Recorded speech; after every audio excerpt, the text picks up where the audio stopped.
Alright, we are still on the types of machines, and we'll look at the third type of machine, which is the inclined plane.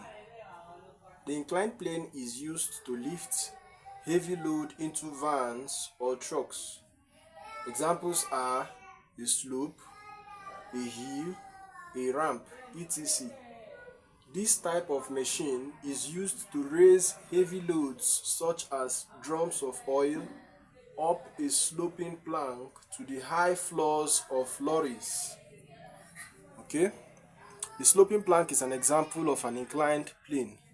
So I'll repeat again. I say the inclined plane is used to lift heavy load into vans or trucks. Examples are a slope, a hill, a ramp, etc. This type of machine is used to raise heavy loads such as drums of oil up a sloping plank to the high floors of lorries.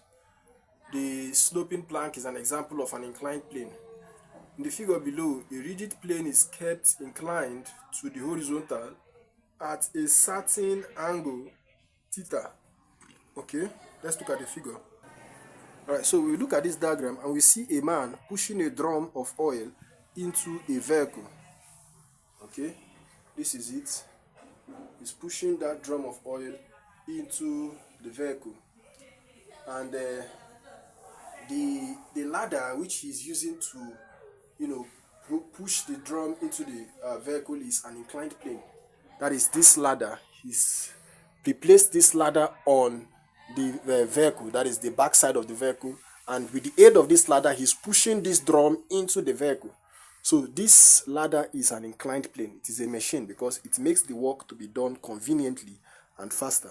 So with the aid of this ladder, he pushes this drum up into the vehicle, into the van. Alright, so this is an inclined plane. Now it is inclined at a certain angle to the horizontal. The horizontal level is the ground level. Now let's draw the free body diagram. The free body diagram shows us the system of forces acting on that system. So quickly, let's do that quickly. Okay, first we'll take the horizontal level, which is the ground level, and the next thing I'll take is the inclined plane. I'll take the inclined plane. Okay, it is inclined at an angle theta to the horizontal. Then I'll place this drum. The drum now is a single block. I'll represent that drum as a single block. Okay, representing it as a single block, and the weight of that block is the load, which will act vertically downwards.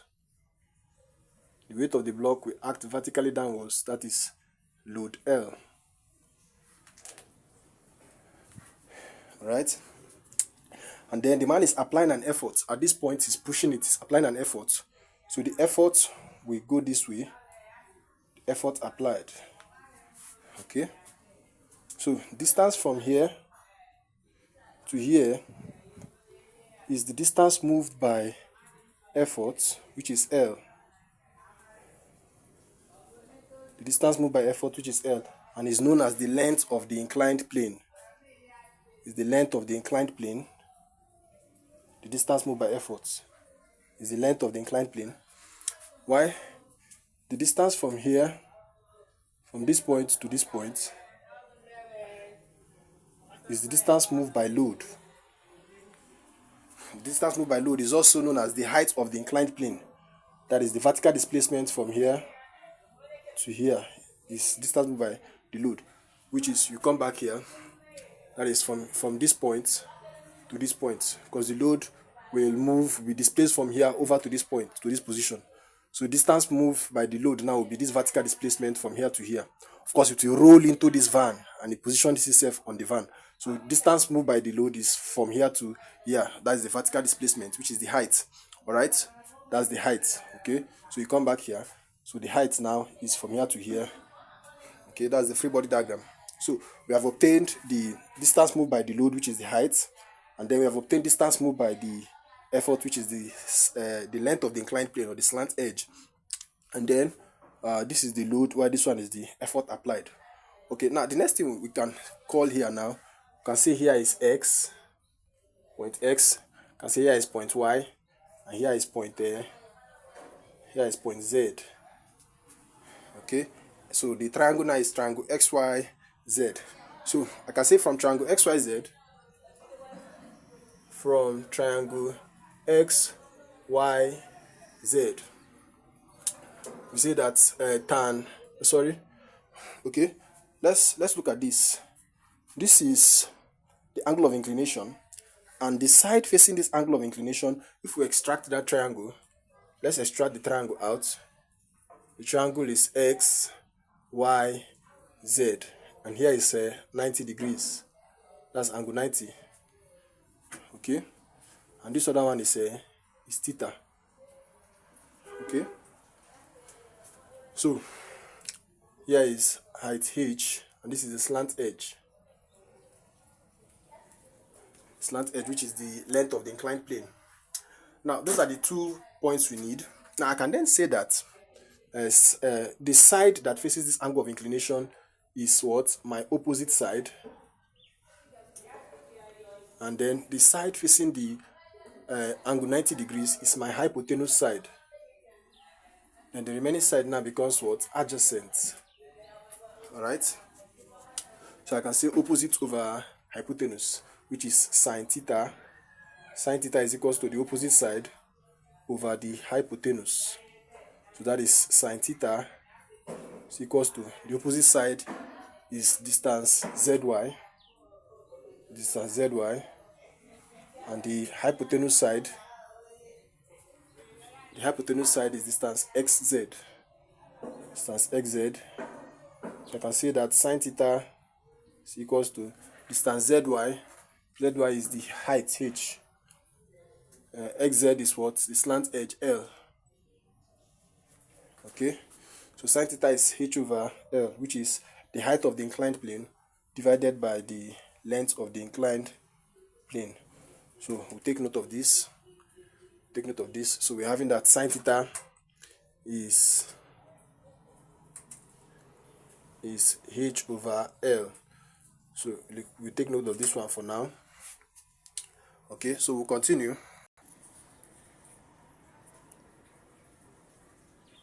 Okay, that's the free body diagram gotten from that diagram of the man pushing the drum of oil. What we solved, and we arrived at this point. Sin theta equals to h over L. Okay, we know that the velocity ratio is equals to distance moved by effort over distance moved by load. Okay, so let's apply that to this system here. The distance moved by effort is the length of the inclined plane, and distance moved by load is the height of the inclined plane. Okay, this is the load, and the distance moved by load is the height. This is the effort applied. Distance moved by the effort is the length of the inclined plane. It's in the same position. Okay, so you see there. So that means that my velocity ratio now, distance moved by the effort is the length of the inclined plane,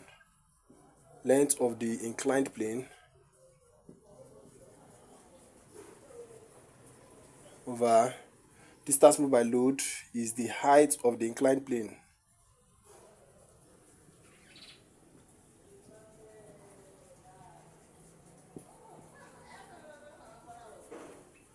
So the length of the inclined plane is L, the height of the inclined plane is h.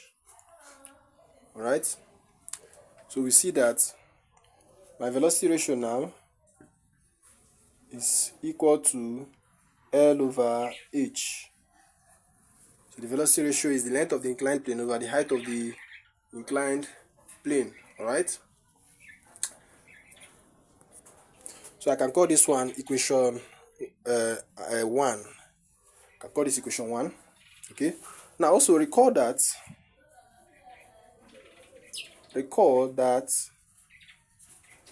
sine theta is equals to h over L. Okay. That is sine theta is equals to h over L. Alright.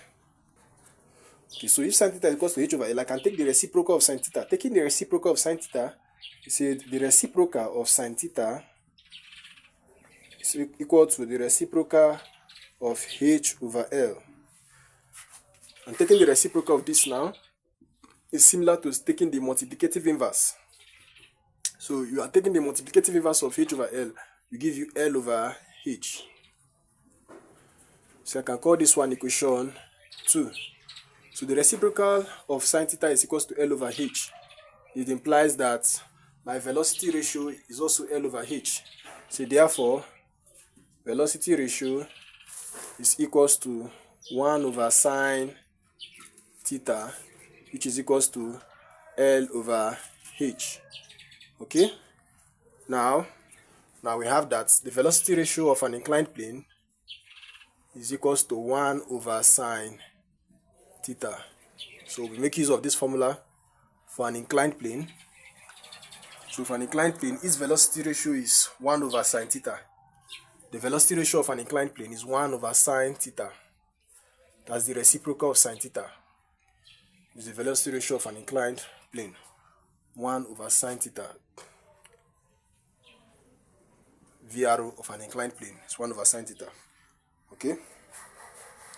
So we have that velocity ratio is 1 over sine theta, which is distance moved by the load over, distance moved by effort over distance moved by load. And distance moved by the effort is the length of the inclined plane, while distance moved by the load is the height of the inclined plane.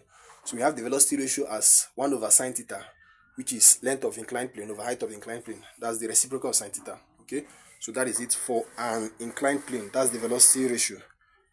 Alright, length of the inclined plane over height of the inclined plane, which is L over h. So finally we have that velocity ratio is equals to 1 over sine theta. Okay, so take note of everything we have done. Everything we have done there for an inclined plane.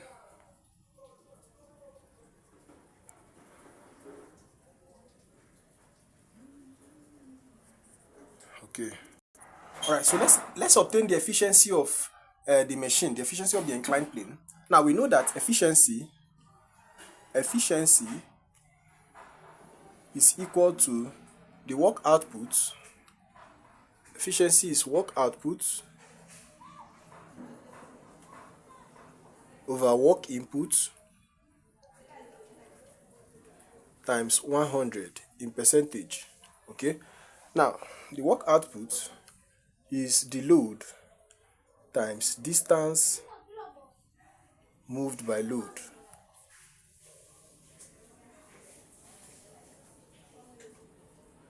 The work input is effort times distance moved by effort.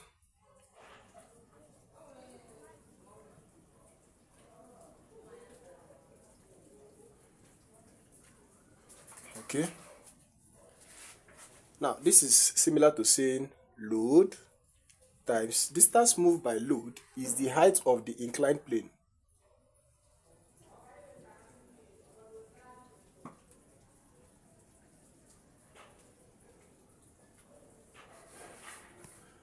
And the effort, the distance moved by effort is a effort times distance moved by effort is the length of inclined plane.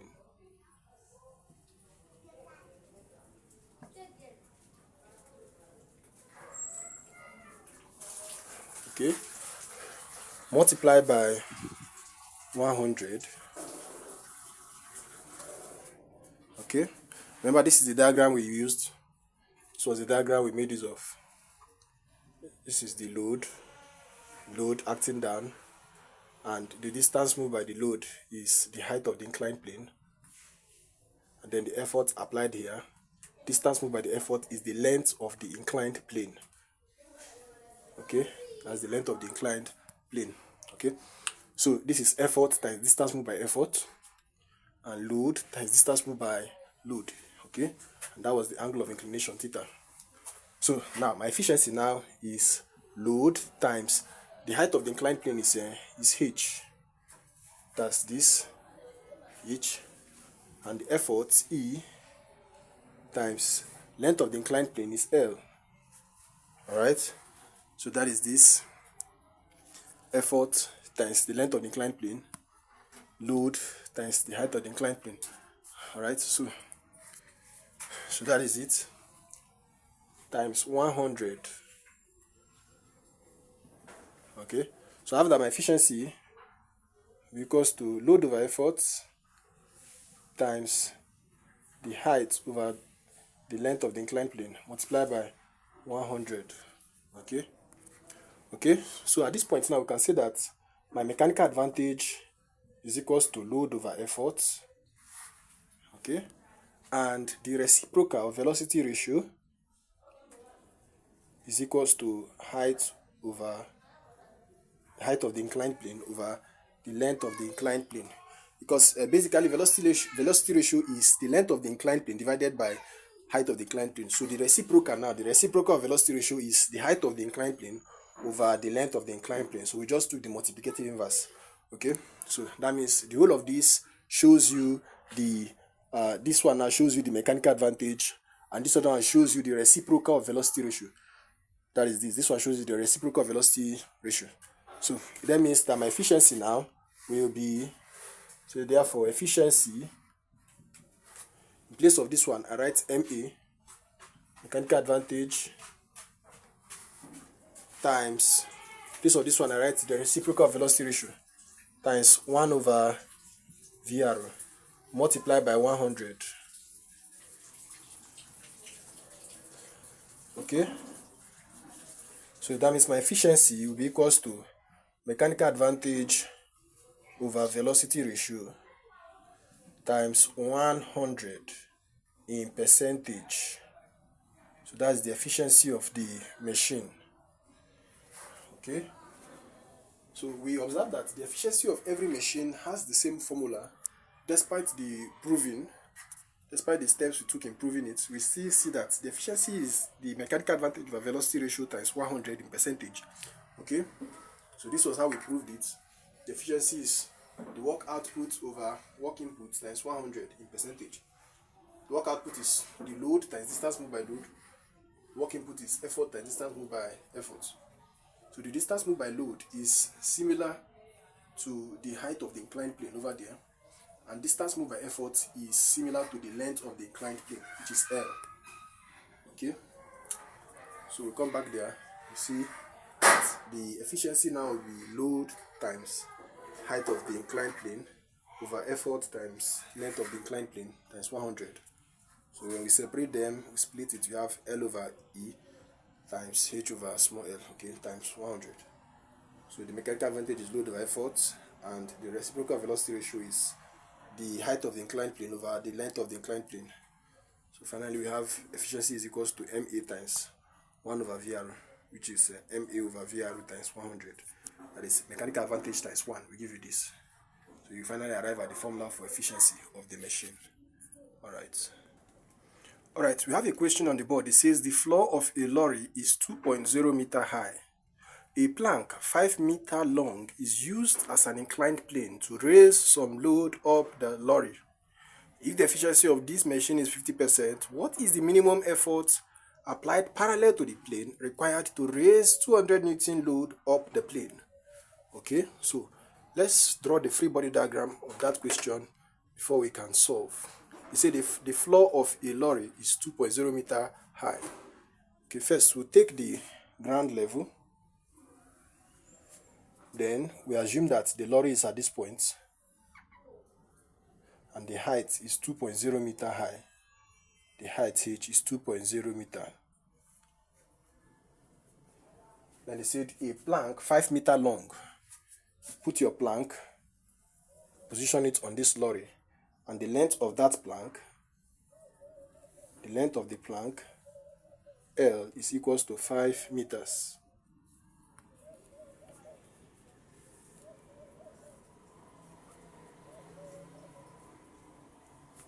A plank 5 meter long.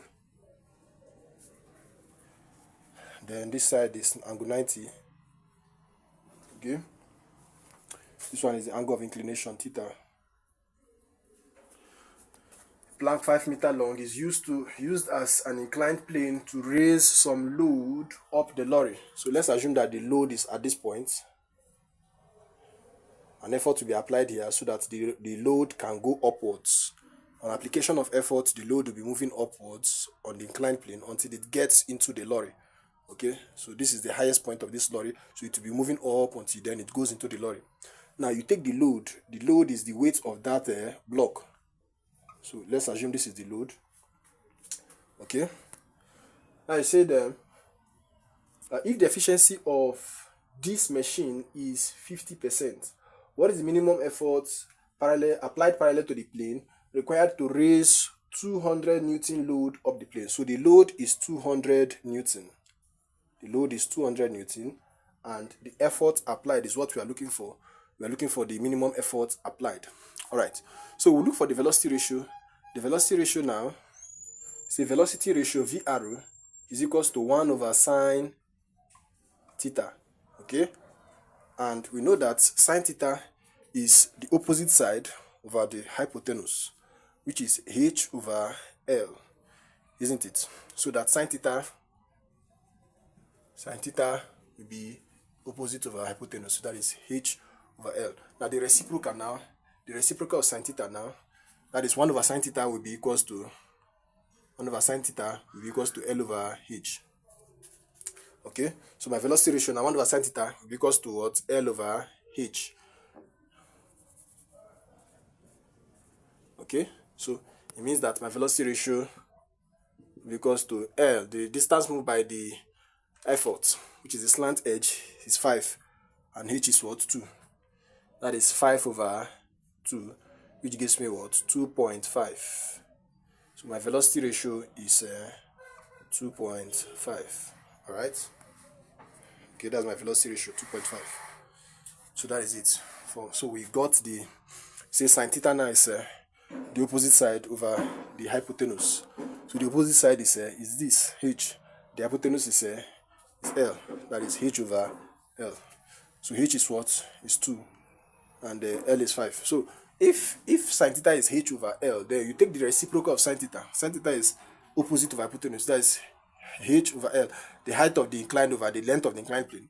Then the reciprocal now will be 1 over sine theta equals to, you take the inverse, the multiplicative inverse of this is L over h. Okay? So finally we have VR equals to 1 over sine theta, which is L over h. So in place of L you write what? 5. In place of h you write 2. So 5 divided by 2 gives me 2.5, which is my velocity ratio.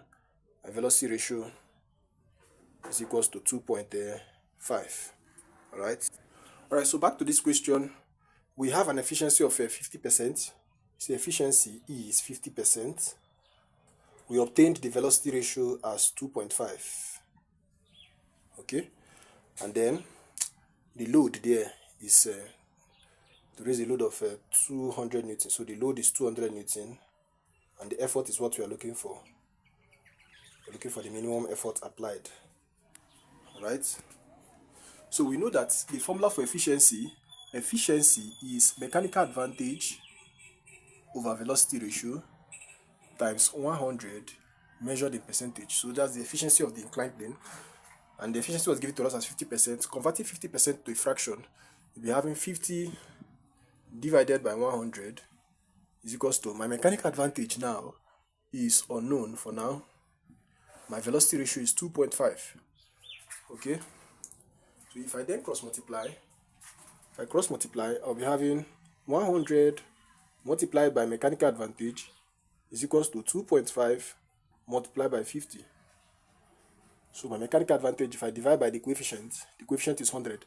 So dividing by 100, I'll have what? 2.5 multiplied by 50 divided by 100. So 0 will eliminate there, 0, 5 go here, 1. 5 into 10 is 2. So my mechanical advantage now is equals to 2.5 divided by 2. And that will give me, so I have 1.25. That's my mechanical advantage.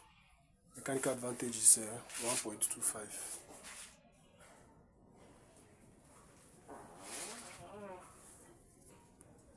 Okay, so the mechanical advantage is 1.25. Then we say mechanical advantage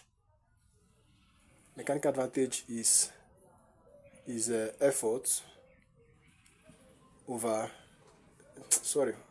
is the load over effort. Okay, mechanical advantage is load over effort. The load is the output force. This one is the input force. Okay, So it then means that my effort now will be, if I make E subject of formula, I have that E is equals to load over mechanical advantage. Alright? So just interchange the positions. So E will be load over mechanical advantage. And my effort now will be, the load is 200 Newton. Mechanical advantage is 1.25. So if I divide it now, 200 divided by 1.25 will give me, so this is what? 160 Newton. So therefore, the effort applied is 160 Newtons. This is the minimum effort applied, 160 Newton. Okay, so I shows the efficiency, shows you the mechanical advantage of velocity ratio times 100. Okay, so this is how we solved it. Everything we have solved. So we had the mechanical advantage as 1.25, and then we had the effort. When we made effort subject of formula, effort is load over mechanical advantage, which is 200 divided by 1.25. If you divide 200 by 1.25, you have what? 160 Newton. Alright, so that is it. 160 Newton, final answer. That's everything we did. We did the diagram of that question, and then we solved. We had the velocity ratio as 2.5. Okay. Let's go over to the next question quickly. Use of the inclined plane to determine the coefficient of static friction. We can determine the coefficient of static friction between two wooden surfaces using an inclined plane. A wooden block A, block A, is placed on the hypotenuse of the inclined plane. The angle of inclination theta is gradually increased until the block A is just about to slide down the plane. So let me explain this statement now about the wooden block A. So first, I have an inclined plane placed on a horizontal surface. The horizontal surface can be the ground level.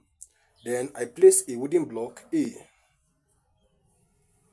This is a wooden block. The block is block A. You take the weight of this block, the weight acting vertically downwards, W. Okay. Now it is placed, it is inclined. The inclined plane is inclined at an angle theta to the horizontal surface. Now the next thing I will take there is the normal reaction at 90 degrees to this surface. At angle 90 to this surface, I will take the normal reaction acting 90 degrees to the surface. You have that. At 90 degrees to the surface, you have this. So the normal reaction is arrow. Okay. So if this is theta, this other angle is also what? Theta. So the next thing I'll do now is to resolve this one perpendicular to the plane, and I'll be having W cos theta. And I'll resolve this parallel to the plane, like this. Parallel to this plane, I'll have W sine theta. So when I resolve this with the weight of the body perpendicular to the plane, that is perpendicular like this to the plane, I'll have W cos theta. And parallel to the plane like this, I'll have W sine theta. Okay? Now, the direction of motion is this way. This one shows you the direction of motion. Direction of motion is this way. Okay, because if you look at that statement, we have been told that the block A is moving downwards. See, a wooden block A is placed on the hypotenuse of the inclined plane. That's this side is placed on the hypotenuse of the inclined plane. The angle of inclination theta is gradually increased until the block A is just about to slide down the plane. It is just about to slide down the plane. To slide down the plane. That is the direction of motion. Direction of motion is going downwards. Impending motion is downwards. Now, if impending motion is downwards, it means that frictional force will act upwards. Frictional force will act upwards. Okay? And friction is equals to the coefficient of friction times normal reaction. So frictional force is equals to coefficient of friction mu times the normal reaction R. Okay, so take note of that. All right. Okay, so this is what we're having. System of forces acting at block A. So we'll take the perpendicular forces, which is this first, and later we will look at the parallel forces. So you apply Newton's third law of motion to that, to the system of forces there. You say applying Newton's third law of motion.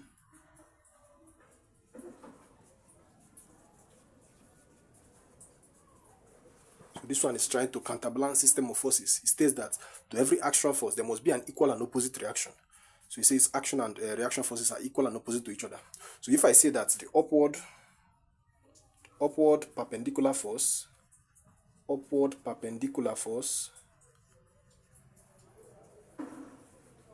is equal to the downward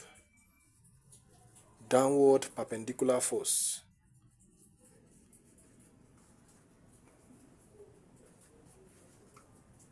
is equals to the downward perpendicular force. So my upward perpendicular force there now is my normal reaction arrow. The downward one is W cos theta. Okay, so the upward one is arrow and the downward is W cos theta. Okay, and we know that the weight of a body is what? Mg, mass times acceleration due to gravity. So I can say that the normal reaction is what? Mg cos theta. I can call this one equation 1. Okay, then we'll look at the parallel system of forces. These are the parallel system of forces, this and this one. Okay, so applied Newton's third law to the parallel system of forces. You say the upward parallel force, which is friction force, is equals to the downward parallel force, which is W sine theta. Okay, so let's do that. You say upward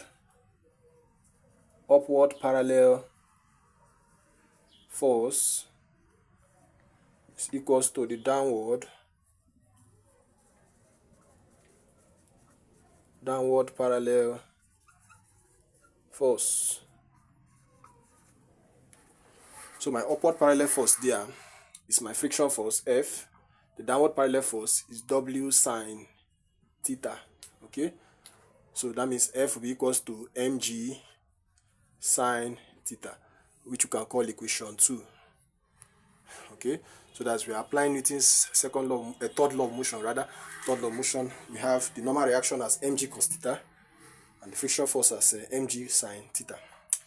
Now if friction force is equals to mu arrow, that is friction force F is equals to the coefficient of friction times the normal reaction. Now if I make coefficient of friction subject of formula, I'll say that coefficient of friction is equals to friction force divided by the normal reaction. I can call this one equation 3. So my coefficient of friction is equals to the frictional force divided by the normal reaction. I will then substitute equation 1 and equation 2 into equation 3. I say substitute equation 1 and 2. That means in place of F, I will write what? Mg sin theta. And in place of arrow, I'll write mg cos theta. Okay? I say substitute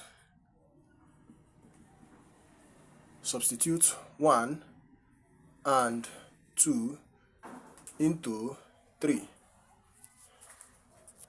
Okay? That means now that my coefficient of friction mu will be equals to, in place of F, I'll write mg sin theta. And in place of arrow, I'll write mg cos theta. So you see that mg will eliminate mg, and I'll have my coefficient of friction as sin theta divided by cos theta. Okay, so sin theta divided by cos theta will give me tan theta. Okay, so therefore I have my coefficient of friction as the tangent of the angle of inclination.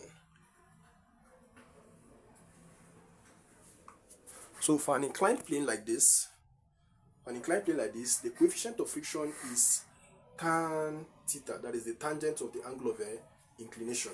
Okay, you see where mu is equals to coefficient of friction,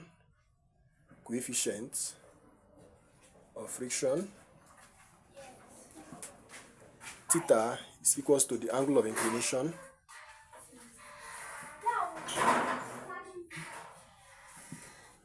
And then the other symbols like arrow. Arrow is called the normal reaction. Normal reaction. F is called the frictional force.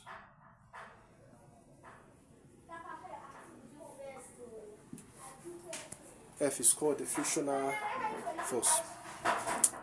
And then W shows you the weight of the block. The weight of block.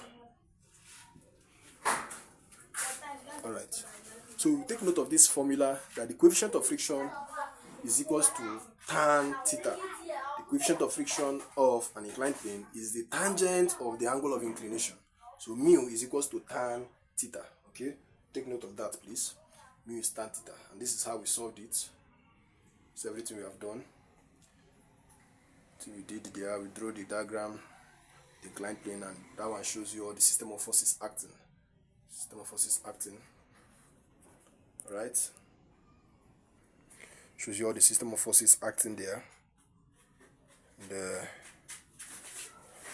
we solved and then we arrived at this r equals to mg cos theta, f equals to mg sin theta. And using this formula, mu equals to f over arrow, we solved and finally arrived at this mu is equals to tan theta. Alright, we have another question on the board, still on the inclined plane. It says a block of mass 2 kg is placed on an inclined plane whose angle of inclination is increased until the block is just about to slide down the plane. If the angle of inclination of the plane is 60 degrees at this point, calculate the force parallel to the plane which will just move the block up the plane, up the incline. Okay, so this is the question. A block of mass 2 kg is placed on an inclined plane whose angle of inclination is increased until the block is just about to slide down the plane. If the angle of inclination of the plane is 60 degrees at this point, calculate the force parallel to the plane which will just move the block up the incline. So this is the inclined plane, and then this is the horizontal level, which is the ground level. Then I place a block, position a block. The weight of this block will act vertically downwards. I say this is the weight of the block, W, which is equals to mass times acceleration due to gravity. Okay, that is the weight of the block, equals to mg. We come back again to this question. The mass of this block is 2 kg. So we can find the weight. So the weight of the block is mass times acceleration due to gravity. W now will be equals to 2 kg multiplied by 10 meters per second square. Since acceleration due to gravity is 10 meters per second square, that is it. So 2 times 10 now means that my weight is what? 20 newtons. That is the weight of that block. So I come here and I say that my weight W is equals to 20 newton. Now, they said the angle of inclination of the plane is 60 degrees at this point. So this is the angle of inclination of the plane. Theta is 60 degrees. Okay, so I'll look for my normal reaction acting at 90 degrees to that surface. So I'll take this as my normal reaction. The normal reaction acting at 90 degrees to the surface is this.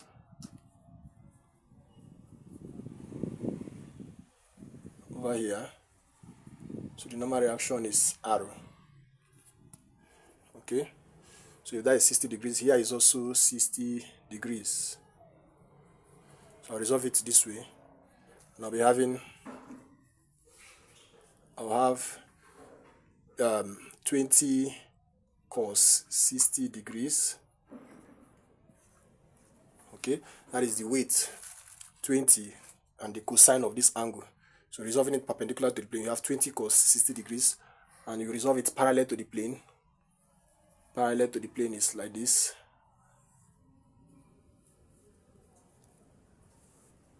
Parallel to the plane, you have 20 sine 60 degrees. Okay.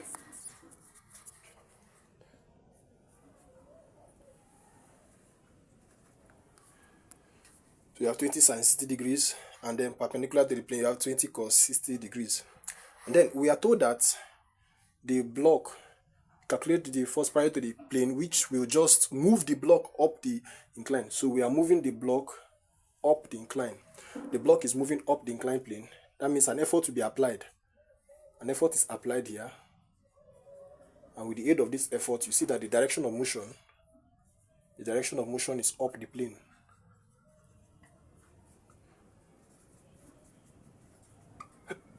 So the direction of motion is up the plane, going upwards.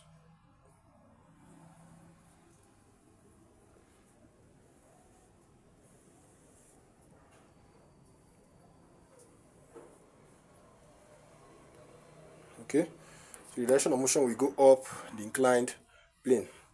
So we're asked to calculate that force. This force is the effort that will cause this block to move up the plane. So quickly, let's do that quickly. And okay, now also observe that as this block is going upwards, friction force will act opposite the direction of motion. So friction force will act opposite the direction of motion, which is a friction force F equals to mu r. Friction force is equals to the coefficient of friction times the normal reaction.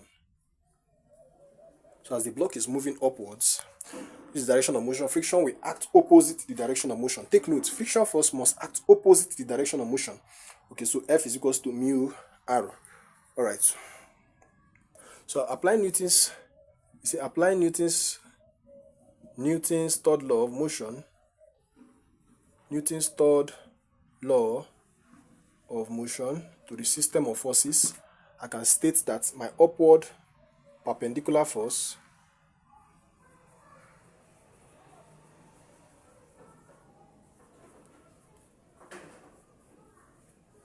will counterbalance the downward perpendicular force.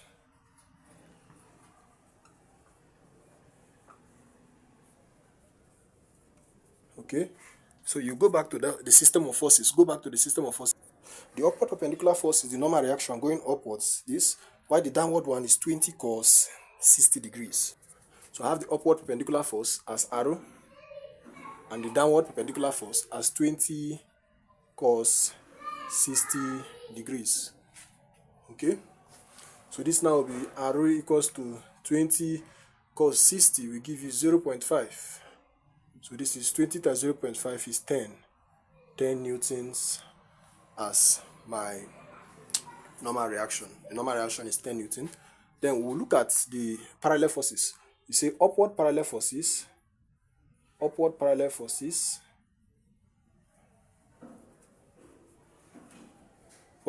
equals to the downward parallel force.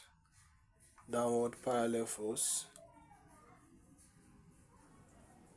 So we applied Newton's third law of motion to the parallel forces. First we applied it to the perpendicular forces. Now we are applying it to the parallel forces, and we have so the effort E acting upwards, upward parallel force.